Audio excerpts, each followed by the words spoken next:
tegas mengatakan bahwa di waktu-waktu kemudian ada orang yang akan murtad, lalu mengikuti roh-roh penyesat dan ajaran setan-setan oleh tipu daya pendusta-pendusta yang hati nuraninya memakai cap mereka. Mereka itu melarang orang kawin, melarang orang makan makanan yang diciptakan Allah, supaya dengan pengucapan syukur dimakan oleh orang yang percaya dan yang telah mengenal kebenaran. Karena semua yang diciptakan Allah itu baik, dan suatu pun tidak ada yang haram jika diterima dengan ucapan syukur. Sebab semuanya itu dikuduskan oleh firman Allah dan oleh doa. Dengan selalu mengingat hal-hal itu kepada saudara-saudara kita, engkau akan menjadi seorang pelayan Kristus Yesus yang baik, terdidik dalam soal-soal pokok iman kita, dan dalam ajaran sehat yang telah kau ikuti selama ini. Tetapi jauhilah tahayul dan dongeng nenek-nenek tua. Latihlah dirimu beribadah. Latihan badani terbatas gunanya, tetapi ibadah itu berguna dalam segala hal, karena mengandung janji, baik untuk hidup ini maupun untuk hidup yang akan datang. Perkataan ini benar dan patut diterima sepenuhnya. Itulah sebabnya kita berjerih payah dan berjuang, karena kita menaruh pengharapan kita kepada Allah yang hidup, Juru Selamat semua manusia, terutama mereka yang percaya. Beritakanlah dan ajarkanlah semuanya itu. Jangan seorang pun menganggap engkau rendah karena engkau muda. Jadilah teladan bagi orang-orang percaya dalam perkataanmu, dalam tingkah lakumu, dalam kasihmu, dalam kesetiaanmu, dan dalam kesucianmu.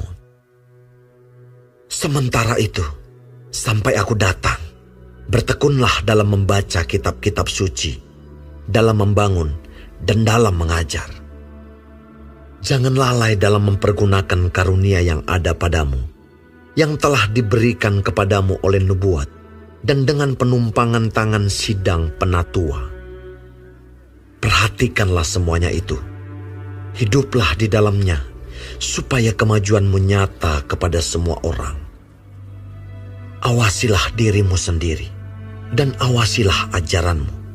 Bertekunlah dalam semuanya itu, karena dengan berbuat demikian, engkau akan menyelamatkan dirimu dan semua orang yang mendengar engkau.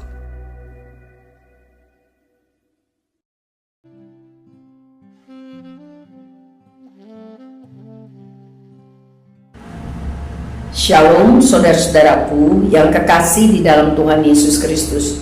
Puji Tuhan kalau kita masih diberi kesempatan hidup hari ini dan mendapat kesempatan baik mempelajari firman Tuhan, Kompas Kehidupan dari kitab 1 Timotius 4 mengenai tugas Timotius menghadapi pengajar sesat.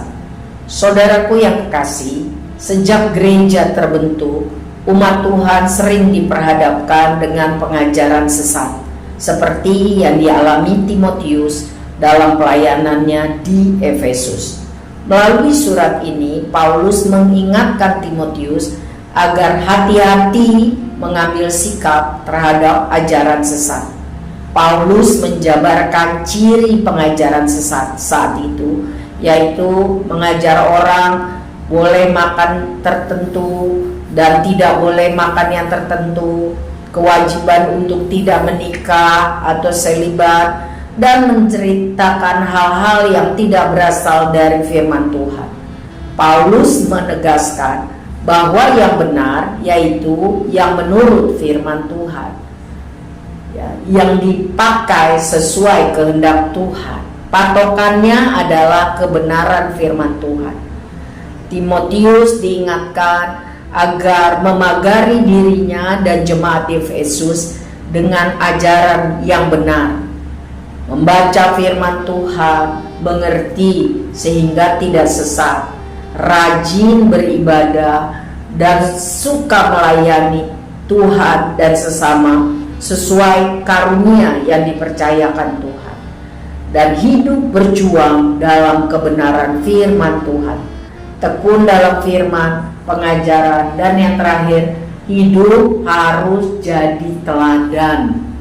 Ya, jadi jangan cuma ngomong doang, tapi hidup jadi teladan dalam perkataan dan perbuatan. Paulus mengingatkan perlu sungguh-sungguh menangkal pengajaran sesat. Ya. Tradisi Pasca itu mengajarkan bahwa orang yang dianggap layak menjadi guru atau pengajar harus umur 40 tahun. Kurang daripada itu dianggap belum becus. Sebab itu Paulus mengatakan, walaupun engkau muda, tetapi sungguh-sungguh supaya engkau dihargai.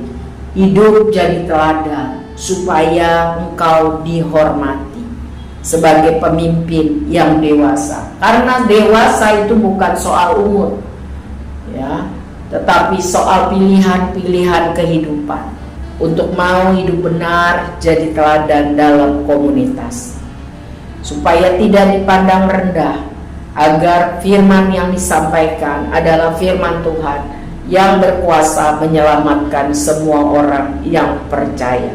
Saudara, saat ini pun banyak mengenai ajaran-ajaran sesat. Sebab itu kita harus memperlengkapi diri, sungguh-sungguh mengerti firman Tuhan dengan cara membaca dan mengerti serta melakukan tiap hari. Itu adalah pedoman atau kompas dalam kehidupan. Dan juga kita harus sungguh-sungguh hidup jadi teladan supaya nama Tuhan dipermuliakan, bukan dipermalukan.